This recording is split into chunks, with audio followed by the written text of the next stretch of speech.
House Speaker Nancy Pelosi on Wednesday joked that so many of President Donald Trump's aides were in contempt of Congress that there wasn't enough room in the Capitol's jail to hold them all. Pelosi was asked at a Washington Post Live event how Democrats would respond to Treasury Secretary Steven Mnuchin's refusal Tuesday to hand over Trump's tax records. Mnuchin previously ignored a deadline set by the House Ways and Means Committee to provide 6 years of Trump's tax returns. The California Democrat told reporters that the committee's chairman, Richard Neal, favored fighting administration officials who refused their requests via the court system. She said it was a better alternative to using congressional powers to detain those in contempt of its requests and jail them in the Capitol. Could you hold the Secretary of Treasury Steven Mnuchin in contempt?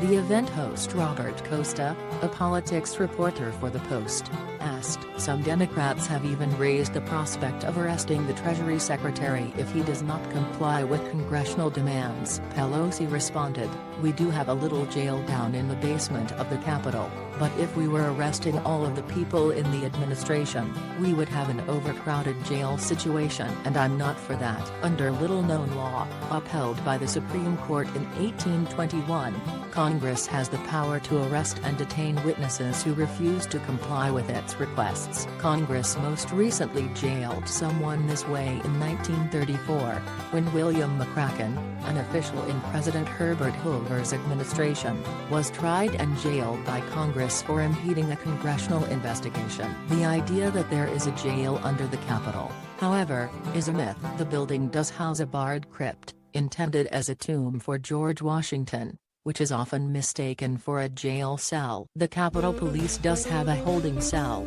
but it is in a different building. Pelosi's remarks came hours before the Democrat-led House Judiciary Committee voted to hold Attorney General William Barr in contempt of Congress for refusing to hand over the unredacted report by the special counsel Robert Mueller into Russian interference in the 2016 presidential election. The vote escalated the battle between the Trump administration and House Democrats seeking to wield their oversight powers and request testimony and information from administration officials. Asked whether Congress would consider impeaching Barr if he refused to comply with their request, Pelosi would not rule it out. "Nothing is ever off the table," she told Costa.